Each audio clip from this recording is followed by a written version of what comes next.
viu que era marcha fúnebre. Ele falou, "Ô, peraí, né? Peraí. Pode ser, não, ficou. Não precisava falar mais nada, né? Porque a entrevista dele foi um desastre.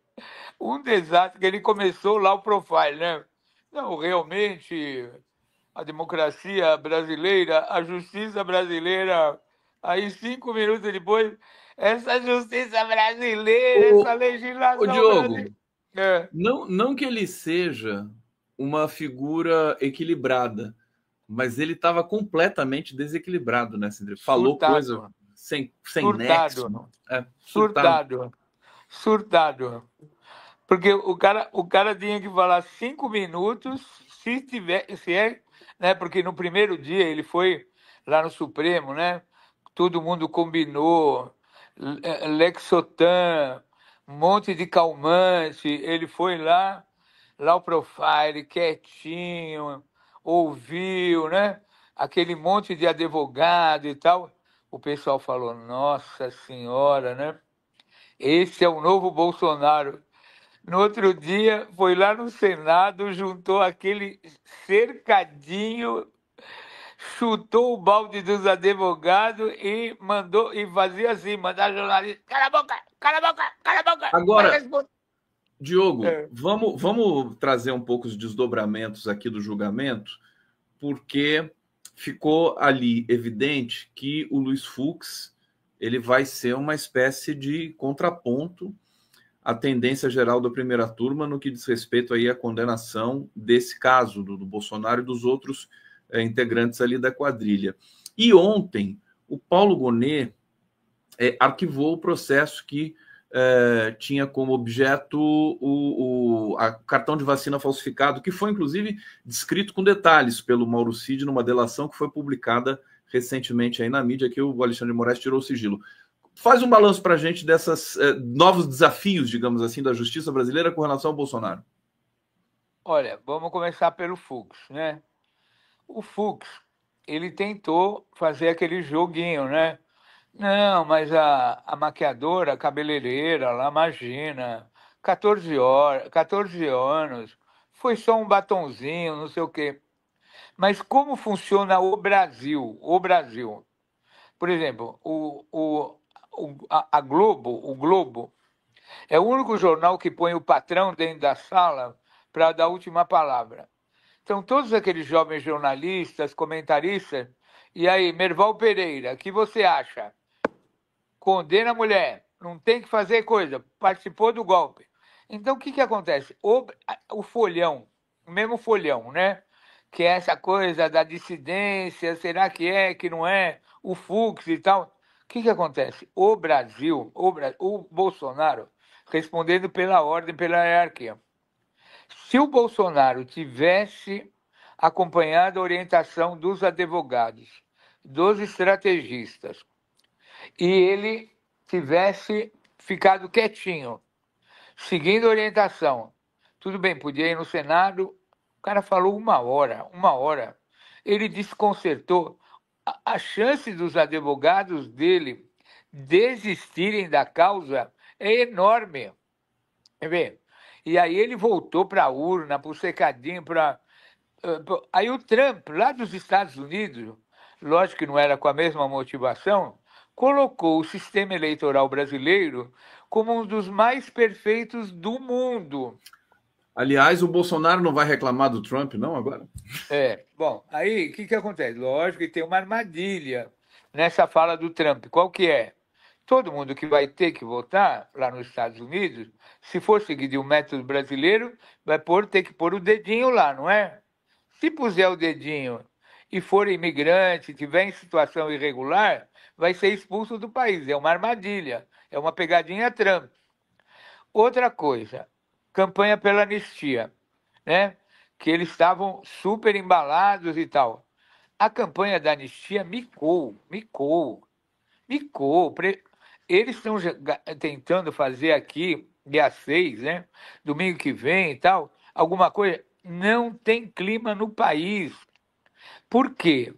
Todas essas correntes de opinião que fazem, além dos grandes jornalões, além do tal mercado financeiro, além do tal do agronegócio, todo mundo quer que o país funcione e ele propôs na entrevista do Cercadinho a volta da insurreição, da intentona.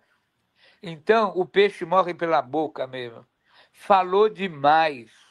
Falou 1 hora. E se é uma ditadura, o Brasil vive uma ditadura, como é que o cara fala numa ditadura por todos os meios de comunicação do país? Desculpe. Por todos os meios, fala por 1 hora, com 10 minutos de falas equilibradas e 50 minutos de surto. Surto. Né? E começou a falar do Lula, do governo Lula, não sei o quê, não sei o quê, e falou todos aqueles impropérios e voltou, afrontou o Alexandre de Moraes, afrontou o Supremo, falou, e ele, a resposta do Fux, ele falou assim, não, o Fux eu tenho uma boa relação com ele e tal. Não, o Fux, ele está elogiando o Fux nas Tá redes sociais. elogiando, tá elogiando. Por quê? Quem que quebrou o galho dele no governo dele? Desculpe falar desse jeito. O Toffoli, né? E o Aras. O Toffoli e o Sim. Aras seguraram a onda dele. Agora, respondendo a sua pergunta ao pé da letra, por que o Procurador-Geral da República, professor, que fez uma denúncia redonda, anulou o cartão de vacina? Porque eles vão pegar um eixo, uma linha, e eles não vão tergiversar. Eles não vão tergiversar. Você vê que o filho do Bolsonaro ficou completamente desautorizado a partir do surto, porque o cara foi para os Estados Unidos, fica armando todo dia lá coisa contra o Brasil. Outra coisa, Léo Índio, sobrinho, primo do Bananinha, Fugiu para a fugiu para a Argentina. Argentina. Você não gosta que eu falo da Argentina, que senão fica aqui falando da Argentina. Fugiu para a Argentina, armado, já vinculando ao grupo dos para lá da Argentina, pronto. O Alexandre de Moraes já chamou o cara na chincha. Agora, vamos pôr na balança.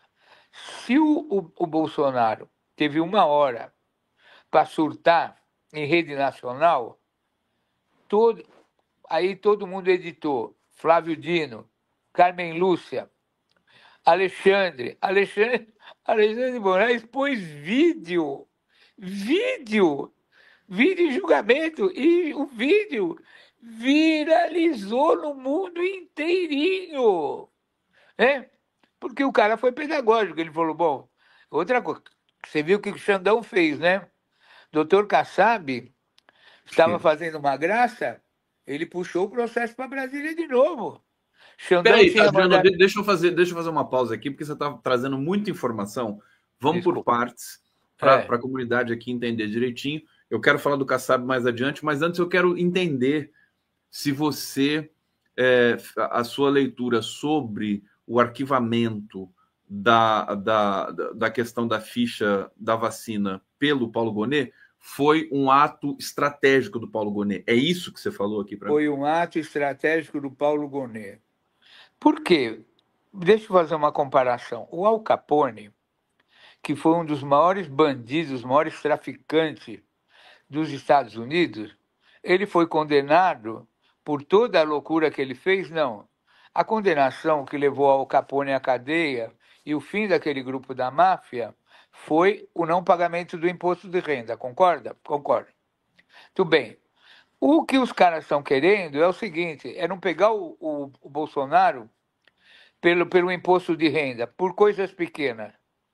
Eles fizeram uma trilha, um caminho, que é a tentativa de golpe de Estado, do assassinato das lideranças, separou o 8 de janeiro, os bagrinhos dos comandantes, explicaram qual era o papel dos bagrinhos do 8 de janeiro, explicaram o que aconteceu, o que antecedeu todas as tentativas que começaram a frutificar a partir do dia da eleição, porque o Bolsonaro fez aquele negócio. Oh, se eu tivesse que dar golpe, eu dava direto, não ia convocar o conselho do isso, o conselho daquilo. O que quer dizer? Ele sentiu no fígado, no fígado que a denúncia pegou. Então, o fato do Procurador-Geral da República ter arquivado a denúncia do cartão de vacina não significa que ele está intimidado, que ele está fraquejando, mas ele tem um rumo, ele tem uma direção. Ele tem um rumo, ele tem uma direção. Eles sabem o que eles vão e eles estão no caminho certo, né? Porque eles conseguiram uma sintonia com a nação, com todo o poder judiciário. Você viu, não tem mais clima para votar anistia na Câmara Federal. E o presidente da Câmara, o jovem estudante de medicina, que no começo falou, não, vamos lá, vamos lá. Acabou, falou, aqui não vamos votar nada. Pode Estadão ficar fazendo pesquisa de número de deputados, não passa, né? Então, ou a resposta, no meu entender, lógico, é tudo opinativo aqui, que todo mundo fala, eu acho, eu penso, né? No meu entender, eles acertaram a veia, acertaram o veio e vão até as últimas consequências. Adriano, e não Diogo, estão brincando. Sobre o Kassab, eu, quando li a notícia, eu também falei assim: opa, placas tectônicas se movendo no mundo do direito. Moraes mandou investigação, Xandão, né? Mandou investigação contra o Kassab para o STF. Os bolsonaristas ficaram revoltados porque existe ali um flerte do Bolsonaro para que o Kassab apoie a PEC da anistia. E tem mais uma informação casada com essa, vou pedir seu comentário, que também o processo do Dino contra o Dallagnol mudou de instância também, voltou para o STF também. O que está acontecendo, Diogo? Acontecendo o seguinte, o que é que eu respondo a primeira, do Kassab, né? E o Tarcisão, que foi lá, regularizou a privatização da Sabesp, oba-oba, quero privatizar a escola, quero fazer isso, aquilo, não quero câmera. Os caras chegaram no Tarcisão e falaram assim, ô menino, você vai fazer comício dia 6? Você falou isso no comício do Rio de Janeiro. Você confirma? Se confirmar, nós vamos conversar no outro nível. Né? Porque o Xandão, Alexandre de Moraes, é de São Paulo. De São Paulo. Eu fui vereador com o Kassab. O Xandão era um secretário de tal confiança quando o Kassab foi prefeito, que ele pegou 3 secretarias ao mesmo tempo. Além da Secretaria de Negócio Jurídico, ele era o secretário do lixo. Ele organizou todo o rolo do lixo na cidade de São Paulo, a lambança, a roubalheira, que é o sistema de lixo. Então, o Xandão tem uma segurança do que está fazendo. Porque há de convir, Xandão, Flávio Dino, Barroso, Carmen Lúcia, isso é uma câmara de gás. Isso é uma câmara de gás. Né? Não é a primeira turma, é uma câmara de gás. Quem diz isso é o Bolsonaro, você sabe, né? Não, ele disse que é uma câmara de gás. Você vê que a Carmen Lúcia se emocionou e falou da historiadora Sandra Starling, que foi a historiadora contratada pela Dilma na Universidade Federal de Minas Gerais, que fez o piso da Comissão Nacional da Verdade, de como os militares se comportaram durante a ditadura, a Carmen Lúcia. E depois ela se emocionou e falou: ditadura é lixo, ditadura é morte. Né? E o Fux foi fazer aquela graça para cima do Dino. Não, porque não morreu ninguém, teve tentativa, mas não morreu ninguém. Aí o Dino, que não, para mim, depois do Lula, meu candidato à presidência da República é Flávio Dino. Flávio Dino. Aquilo lá é um gigante, né? Um cara seguro, fala português, sujeito, predicado e complemento, cita a Bíblia. O cara ele tem uma cultura oceânica, né? E dá aula com aquela imensidão, com aquele corpo dele, do tamanho da inteligência dele. Não, os caras estão ferrados, viu? Os caras estão. Ô, Diogo, eu tô É, separando aqui, inclusive, para colocar daqui a pouco. Daqui a pouco o Fabiano Leitão vai estar aqui. Vai ser bonito ver o Diogo junto com o Fabiano Leitão. Porque o Fabiano Leitão é combatente guerrilheiro à moda antiga, né, Diogo? Que nem você, né? Você já viu o Fabiano Leitão, meu não, querido? Fabiano Você conhece ele Leitão. pessoalmente? Opa, meu irmãozinho, ele vinha com o trompete dele aqui em São Paulo. Na época do Lula, ele deu grandes contribuições, foi para Curitiba. Isso aí, mal aproveitado, né? Mal Não, é um aproveitado na cara. Eu República, né? falei ontem aqui que o cara já está mais de 10 anos na pista fazendo esses É. atos e tudo mais. E agora que ele foi, enfim, notado de verdade por todas as mídias e tudo mais, enfim, tudo que ele fez antes tá aqui. A gente vai mostrar algumas coisas. Ele Diogo, tocou a nossa Marselhesa, né? Ele virou a nossa Marselhesa. Ele não, virou o hino das ele é o ruas. arauto da democracia. É lógico, No momento é, mais foi. difícil. Ô, Diogo, Imortalizou. O Brasil inteiro deu Fabiano Leitão, né? quer dizer que você não está preocupado com o fato do Fux poder estragar essa festa aí? Estragar esse Olha, processo? você quer saber que eu vou fazer um exercício de futurologia? Como é que eu prevejo? Prevejo o seguinte: Bolsonaro condenado, e aí, depois da condenação, aí podem fazer um puxadinho para ele para o exterior. Ou, durante o processo, ele pegar, ou ele ir lá para os Estados Unidos, morar num algum condomínio lá em Miami, perto da Disney, que o filho. O que eu quero dizer é o seguinte: eu acho que vão tentar uma saída brasileira. Condena o infeliz e manda ele para o exterior. O que pode acontecer é que o filhote dele. Peraí. Condena o infeliz É, e deixa ele fugir? É isso? e daí faz um acordinho assim, à la brasileira. Eu acho que pode Ah, acontecer. Para mim, o pior é o seguinte: condenado ele vai ser. Condenado ele vai ser. Aí vão dar uma saída honrosa para ele, antes dele ser preso, porque é evidente que ele não vai nem para as masmorras de Curitiba, nem vai para Papuda. Vão colocar ele ou num quartel, ou vão Balneário colocá-lo Camboriú. um balneário Camboriú, uma suíte 5 estrelas, né? Agora, como ele é muito doido e ele pode fazer confusão, pode fazer aquelas loucuras dele, pode chamar manifestação de gente muito fanática, pode ser que dê uma saída honrosa para ele, dê um salvo-conduto para ele ir para o Mas exterior. você está driblando a minha questão, Diogo. Não, Eu não. quero que você fale do Fux, porque o Fux ele me impressionou Ah, negativamente. mas ele não rasga dinheiro, É, entendeu? Aquela, aquela peruquinha dele lá, ele não rasga dinheiro, ele não rasga dinheiro. Ele faz aquele jogo, né? A senhora do batom, tadinha, tá muito exagerado, mas ele joga para torcida, né? Agora, lógico, ele é um cara que tem lado. Todo mundo lá tem lado, ele também tem lado. Agora, você acha, se ele perceber que o meu maior medo, eu acho que o Fux, ele vai seguir a orquestra. Ele pode dar uma nota fora do tom, ele pode dar algum vexamezinho e tal, mas ele vai seguir o rumo da orquestra.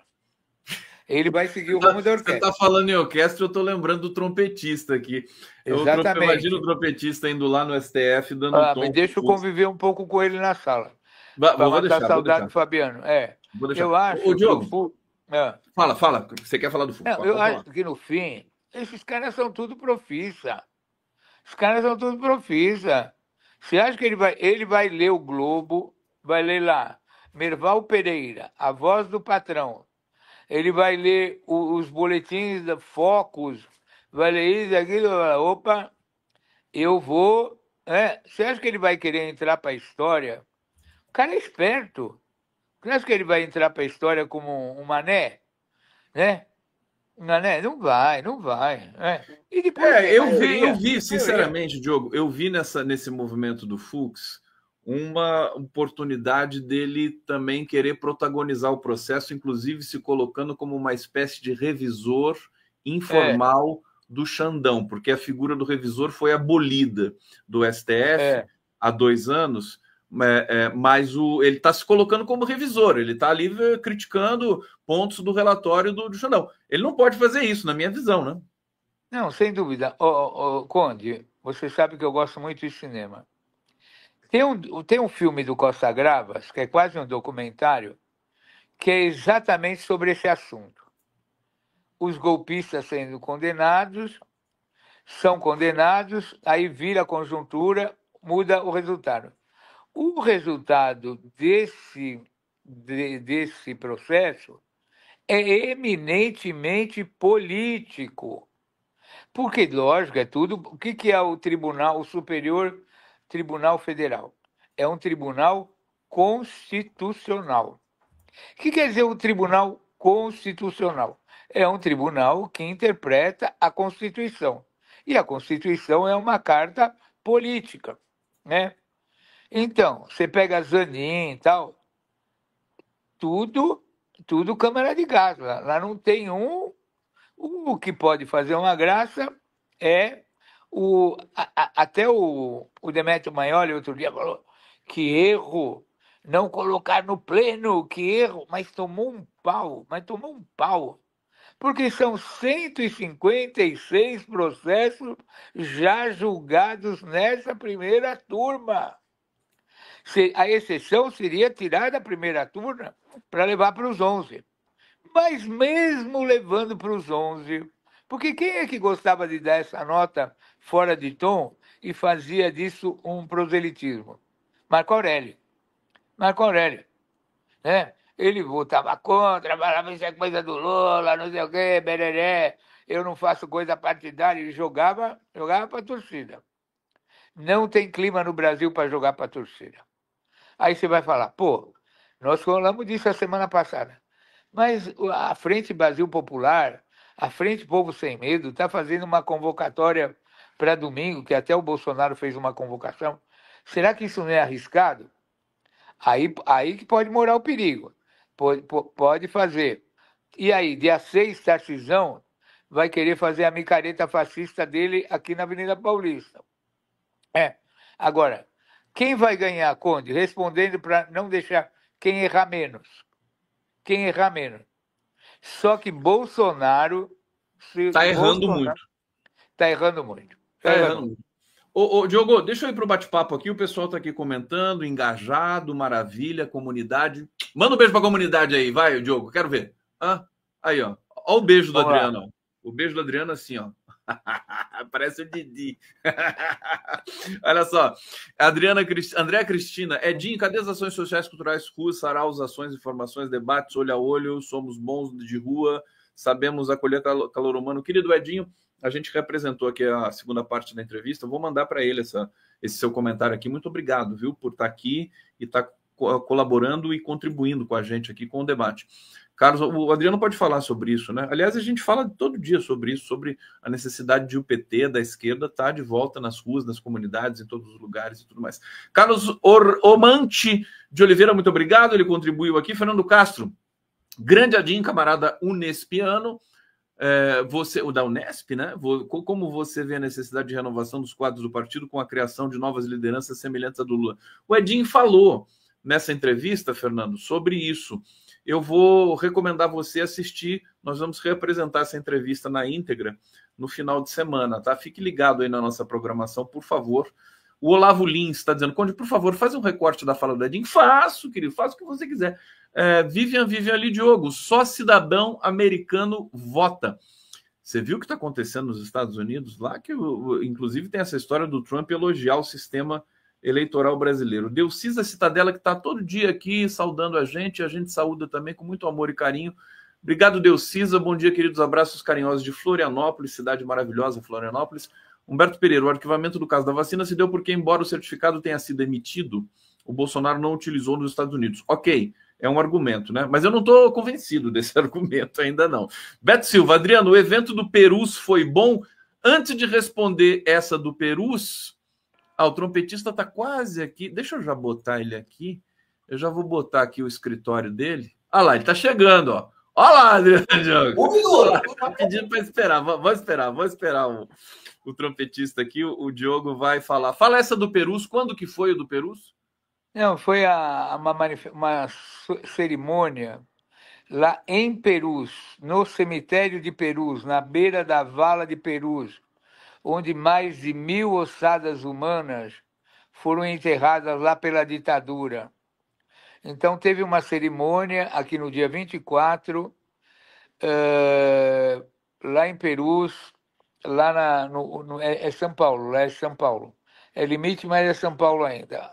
É o distrito, é um bairro de Perus, onde tem um enorme cemitério, onde tem as ossadas. E pela primeira vez houve a visita de uma alta autoridade do governo brasileiro, a própria ministra Macaé Evaristo, foi lá conhecer a vala e ver o território, como é que é essa história, e pôs isso no Brasil inteiro. Foi muito importante, sim, para a questão dos direitos humanos, o governo brasileiro reconhecer a existência da vala. Pena que não foi feito um projeto de tombamento, porque os cemitérios aqui foram privatizados e quase que a vala foi privatizada. Mas graças à secretária Soninha Francini da prefeitura, a área ficou fora da privatização. Foi um ato importantíssimo. Agora, você vê uma coisa, né? Terminando antes do Fabiano entrar. Adriano.